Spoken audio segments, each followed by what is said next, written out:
Canada's housing market could face historic correction. Sales to drop 42% according to RBC. That is the topic du jour today, and wow, is it catching a lot of attention right now. Then the next article that we'll be discussing is the US is in a technical recession, and what does it mean for Canada and us in the real estate market? And then the last one we are going to be talking about is the trigger rate. What is it? I'm going to elaborate more on it and whether you are going to be succumbing to some of the consequences of it. Now, if any of these topics resonate with you and they are kind of concerning of you because you're in the real estate market, maybe you think you bought a little bit high, or you're just trying to get an idea of how to be on the defensive when rates are going up, prices are coming down, you're more than welcome to book a call with me, specifically a strategy call to how to go on the defensive using the link right here on the screen. It's www.chatwithzen.com. Simply click on the date and a time that works best for you. And then when you see the prompt, fill in your name, email, mobile phone number, and a question you have for me, and then we'll chat then. Good day, Toronto. Welcome to another episode of Prime Properties TV. My name is Zhen, and I own and operate a RE/MAX in the Greater Toronto area, on top of making awesome real estate content videos where I react to headlines just like this one. And the first article we're going to be talking about is Canada's housing market faces historic, I love that word, historic correction that could see sales drop 42%. First thing, right off the bat, if you are an unsophisticated reader of headlines, and I would like to say I am a purveyor of good headlines by now, 42% sales means that the number of sales, like the drop, is down 42%. Not that prices are down 42%, down 42%. This is a very common slip it under the carpet kind of situation where they allude to sales falling as opposed to prices. So keep that in mind. So when I go down here, we've highlighted a couple of things where it says, the decline could be larger than any of the 4 corrections the Canadian housing market has experienced in the last 40 years. And they're alluding to the last 40 years because the biggest one was in the 90s. So when you go further down, it's going to talk about how this could be worse than the crash of the 90s.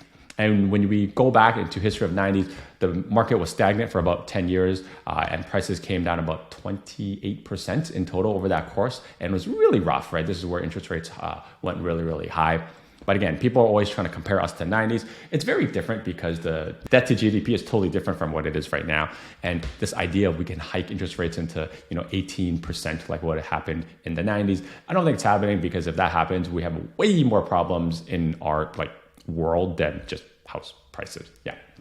So we got here, home sales are expected to slump 23% this year and 15% next year. So I guess when you compound that as a percentage, that'll get you to your 40. So remember, sales, not prices. And now they're making the first analogy saying that the 2008 faced 38% decline in sales from 08 to 09, meaning that the correction that RBC is expecting is worse than the GFC, the Great Financial Crisis. Now, one of the reasons they're saying that is because Bank of Canada, they're expecting to hike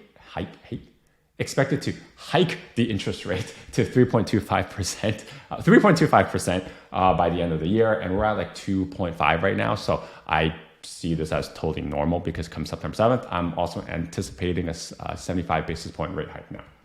Now, the magnitude of the correction could rival that the downturn experienced in the early 90s. And this is what I was saying earlier. They're trying to evoke emotions of what happened in the 90s. And as we're kind of turning into this whole armchair economist thing where everyone's talking about the economy now, everyone's looking at the 90s and thinking that the world's going to tumble. We're going to see 10 years of kind of price decline in the Toronto real estate market, and inflation goes to the 90s. People are talking about Paul Volcker, et cetera, et cetera. So they're trying to invoke those emotions, and they're trying to say that, look, at that moment, in that decade, sales fell 41% and prices dropped 15%. So we're maybe a third in the article. You can see the little bar here. Then we now are talking about prices. So for anyone of you who's still tuning in, they're expecting prices to fall off 15%. So here's the really, really weird thing that I'm going to point out in terms of my knowledge when I read this article. We've already experienced a 15% decline in prices in the GTA alone in the last 5 months or so. So are we saying that we're going to experience another 15, or are they saying from peak to trough, which is, I guess, peak was in February and then we're coming down now to 15%. So they don't really specify that, but they only talk about the price drop of 30 to article, and it's not the 40% plus number that they're talking about initially. So that's kind of what I have with these, lack of a better term, clickbait headlines, which again, I am guilty of sometimes making, but it's just to get people to see the content first, right? And from their perspective, obviously they get money from ads and people clicking. We are trying to provide some more information. And if you want to work with us after we provide information, it helps with our kind of business revenue. So everyone's got a different perspective. I'm just trying to break it down a little bit more. But generally, when I see these reports, I would like to go to the source, which is the RBC report right here. So I'm going to break this down for you. So again, they are saying that they expect it to 3.25 by October, which is fine. September 7th, hike it 75 basis points. We're at 3.25. Again, agreed. So here's kind of the interesting part, right? They're talking about affordability getting crushed. And this is an index, and it's hard to really understand what they're using as numbers, but say this is out of 100, a percentage of how much people's income goes into ownership. You can see that we're right here right now, we're using about 54%. The highest was in the 90s when it was about 57%, and they're expecting us to go higher. So here's the problem with kind of these indexes. And I've always said that the income to price ratio is kind of all out of whack. It's been out of whack for a very long time when you're in a zero interest rate or there's constant money printing, right? And then there's really high inflation. So the problem and why I always come back to the affordability index is it doesn't matter because some people don't have mortgages, and whether you own a home could be totally dependent on when you bought the home. And we're seeing this more and more in kind of very westernized cities where they've been developing for a very long time in the last 50 years, give or take, right? So just look at New York as an example. Again, I'm not comparing Toronto and New York, but I'm just saying that's an example. They're much further along in the cycle than we are than in real estate, right? Because you can't really own unless you make a ton of money. I'm not saying Toronto's getting there, but we're starting to I'm not trying to get that wrong. Starting on our crescendo to maybe becoming like New York or maybe like a Hong Kong, right? So the idea of affordability doesn't really help because when you go and buy a property for $1 million at say 1.5% interest, everyone looks at the monthly payment. You're not really buying the house at what that price is. You're buying what that monthly payment is. So when interest rates go up, right? Say now you buy $800,000 at 4%, your monthly payment is still $3,000. So whether the price is worth, $1 million or $800,000, we look at that bottom line, which is the monthly payment. And when interest rates go up, that monthly payment also goes up. So the reason why we're unaffordable from a monthly payment perspective isn't because of this income to price ratio and being all out of whack. It's the fact that we had cheap credit and now credit is tight and the monthly payment is becoming higher because credit is tight. You see what I mean? So again, another reason why this affordability thing is out of whack and I don't use it, that's a reason. But again, it's still a good metric to use. Now, the housing historic correction is underway, saying that we're going to have sales plummet 42%. I think where a lot of people in reading these headlines and looking at this report is kind of looking at this chart where they're using as the projected how bad it is, right? So you can see here, down here, these are all kind of the 4 times where we saw, crash, correction, or whatever they're using their definition for, right? And again, they're projecting right now that we're going to be at the worst part ever. My problem is I don't know what number they're using on this, and they're also using Royal LePage aggregate home price index. And you guys all know how I feel about home price indexes. They're generally rigged like the CPI. No one knows how they're calculated. So I can't explain too much about this chart. It looks absolutely horrendous if say this is the 2017, 2018, and then this one here is the 1990 to 91, and we're down here. So yeah, historic correction, but what's the measuring stick? I don't know. I really wish they would tell me, or even at least understand Royal LePage's home price index. But again, I couldn't find that anywhere online. So someone give me a measuring stick and I'll reanalyze this article again. But at the moment right now, this chart is scary, but I don't know why it's so scary because no one tells me what the unit of measurements are, right? Now, I highlighted a couple here. This is the important part. So the magnitude of the downturn will be rivaled out of the 1990s. Again, they're trying to invoke that in Ontario and BC, where sales fell 41% and prices down 15%. So I said this earlier in the Toronto Star article.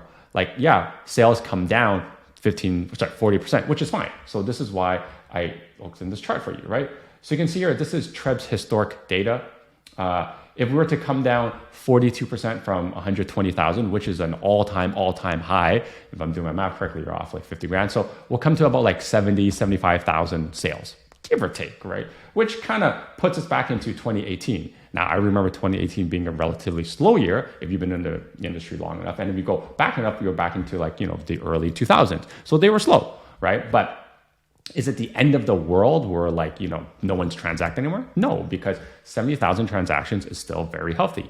It's really low relative to the population we have now, relative to 10 years ago, and also the amount of properties we have. So that's definitely low. But is it gonna, blow up the market? No, absolutely not. It's just that, as a realtor, there'll be less transactions to be had, right? Meaning that there's less of a pie, which means less realtors. So maybe that'll be a good thing. Now, in terms of what they were talking about in terms of prices, down 15%. Look, if prices come down 50%, that's fine. I looked at the July numbers, which I'll probably talk about either this week or next week, whenever the market watch comes out. We're down 6% from last month. So we're, at 15%, I think at the end of June, and at the end of July, I think we're closer to 20%. So I don't know where they're using the metric or where they're starting that prices will be down 15%, because from what I can tell, they're already down there, right? I think the average price is $1,050,000, $1,040,000 in all of GTA, which is down quite a bit from the 1.2. Now, the weirdest thing I found in this article was the fact that they're using the word a correction, not a collapse. So are they talking about the sales or are they talking about the prices, right? Because if it's a correction, if it's less than 20%, yeah, sure, you can call it a correction, maybe not a collapse, not a crash. I don't know. Honestly, I don't know what their definition is, right? But the weird thing I found is that this is what I highlighted. We expect the correction to be over sometime in the first half of 2023, lasting approximately a year. That's happening really, really fast. So there's telling me that this whole index thing is going to wrap its way around, call it by the end of 2023, which is in 9 months, give or take. That's really fast for it to recover. So I don't know how they're anticipating this. No idea. I'm just going to leave it there. And here's kind of what the sales and the pricing come down on the chart. So you can see all the way at the end of the article, you can see that, nationally, Canadian home transactions are coming down to 438. You can see that we're really high at 667. So coming back down to here still puts us at roughly the 10-year average. This is why I'm saying 42% transaction drop, sales drop, not that big of a deal. And then the prices here, you can see that they're still thinking that we'll end at a 10% increase at this year, maybe because the prices went up too much and we're coming down, nationally speaking, not GTA. And then they're thinking that in 2023, annually, it's going to be down 7.3%, right? So it is a little bit scary, but to put it in context, it's not as scary as what some people are kind of making it out to be. And that's why so many people are talking about it, right? So, read it, understand with some grain of salt, and just question certain things and see what their measuring stick is. That's my biggest problem with some of these things. Show me your ruler. Now, if you found any of this content helpful, where I break down RBC's economists' kind of report of what's happening in the real estate market, their historic correction, make sure you help you spread this knowledge out there by smashing the like button. And while you're at it, just smash the subscribe button just to help us get to the 10,000 subscriber view. Much appreciated. Now, if you are concerned because you believe what RBC is saying and you kind of want to go on the defensive or what to do with you for yourself personally, financially in the real estate market because you've transacted in the last year or so, you can book a strategy call with me to kind of see what options you have using the link right here. It's www.chatwithzen.com. All right, so the next article here is the US is in technical recession, and what does it mean for us being Canada? So for anyone who's not following, the Fed raised their interest rates by 75 basis points last week, and then the GDP numbers came out. They have a technical recession, which is 2 consecutive quarters of negative GDP growth, right? So right here, as I was saying, it is a technical recession. Now, the interesting thing I'll say is this. Someone sent this to me. This is on the White House, okay? I'm gonna read it to you. So what is a recession? While some maintain that 2 consecutive quarters of falling real GDP constitutes a recession, that is neither the official definition nor the way economists evaluate the state of the business cycle. So this is saying that we are in a technical recession, again, US, but we're not really in one. And this is coming from the White House, the president of the US, which is just ridiculous, right? This is why I'm saying when we measure CPI, inflation, all that stuff, I'm just really question the ruler. This just kind of reminds me of this funny meme I've seen online. I'll share with you guys just to give you guys a laugh. Where it says, in the beginning, talking about inflation, there was no inflation. Then inflation was low. Then it's transitory. And then inflation is going to be good for us. So this is kind of the idea that people are just feeding us information for the, kind of propagating whatever they're trying to push, right? And to say that we're not in a recession, or at least a technical recession because of by these definitions, is kind of weird, which is the same thing as inflation. Because I still remember when they're saying, hey, inflation is transitory. I'm like, no, it's not. No, it's not. But here we are, right? So the idea that they're putting out the statement tells us that they're trying to basically, at least from my perspective, they're trying to, prevent the whiplash of the fact that, they're going through a recession and like midterms are coming up, right? Again, not going to get into US politics, but this is kind of what I'm thinking. Like what we are hearing from different sources of media, you have to understand and question, including myself, right? Like you got to question what I'm telling you and what you're receiving, because you can't just read the headlines. You have to understand all of these things because the world's very complicated and everyone has a different agenda. Now, what I did do is I did fact check them. So they're looking at the National Bureau of Economic Research, and they're saying that the variables of committee typically tracks real personal income minus government transfer employment, blah, blah, blah, blah, to say whether they're in a recession. So I went into this website because, again, I'm checking my sources. And this is the National Bureau of Economic Research. And you can see in their FAQ section, it says, what is a recession? What is an expansion? And I'll read it for you right now. A traditional definition of a recession is a significant decline in economic activity that is spread across the economy and that lasts more than a few months. So nothing about 2 quarters of GDP growth. So yes, they are correct if they are leaning on that. This is a private company, so maybe it's not something that the government has a hand in defining what a recession is. But sure, they are in a technical recession by what it's worth. But because I guess like job vacancies are so low that it's fine, and maybe it's not a technical recession. It's just we're experiencing some decline in growth. Which brings us to Canada's economy is slowing quickly as inflation rises, rate holds take height. So they're talking about where Canada is. So we always look at, or I always look at US data because Canada has to follow US, especially with the rate hikes and the GDP, because they're our biggest trading partner, right? So when I looked at Canada's data, and it did come out last week, you can see over here that the GDP for the month of May, and we release these every month, they're just quite slow. So like April, May came out, May just came out in July, right? So it's a little bit hard to track. You can see that we had 0 flat GDP growth.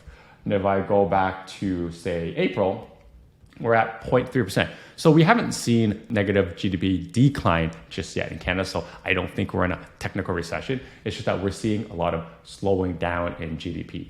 The thing that as Canadians, we look at is our GDP, so much of it is derived from real estate, transacting, construction, reno, and just like the buying of stuff like Home Depots and like paint, furniture. All that is stemming from people transacting real estate, and you have the wealth effect. And when real estate slows down, we're probably going to see these numbers, come up quite a bit. Because remember, back in the RBC article I was talking about, right? They're saying that transactions are going to fall 40%. That means the volume of deals and money that goes through real estate is going to drop by 40%. And I'm not saying like, we're going to see 40% decline in our GDP, but that's a really big amount if like our GDP, 85% of it is derived from like real estate or real estate related products, right? So this is things you really have to watch out for in where we're heading. And that's why I think like we could probably be in like a slowdown economically, whether you call that a recession, whatever, right? It's going to come slowing down. We're probably going to feel that in the latter half of Q3 and Q4. Now, the last article I have here is, what is your mortgage trigger rate? And this calculator can help you. So I found this, it's a little bit late, but this is very helpful. If anyone's wondering what a trigger rate is, check out this video I made a few weeks ago. It's the idea that potentially when the rate hike comes September 7th, a lot of people aren't gonna understand why their mortgage monthly payment went up significantly, maybe up to $1,000, depending on how large your mortgage is, right? So I'm gonna talk more about this in probably this week's Thursday episode, again, on kind of like what I'm calling the real estate death blow. But why I'm highlighting this article here is for anyone who wants to know what their trigger rate is, meaning that if you have a mortgage at any of the big banks except for Scotia, so like your CIBC, BMO, TD, RBC, right? Check out this calculator. I think they did a pretty good job. Just enter your, mortgage amount. Say you have $800,000 mortgage, right? And your monthly payments right now are $3,200. That means you buy like $1 million property. That means your trigger rate's 4.8%, right? So go figure out what your contract is and what your trigger rate, and you're going to get there with a 75 basis point rate hike. Because I think this could be a crazy event that transpires in September, or it could be a nothing burger. And the reason why I'm saying it could be crazy is because if a lot of people are in these instances where they can't service that increased debt from the trigger rate, then we could see a ton of listings flood the market while there's not much demand, and the months of inventory has already been going up since July.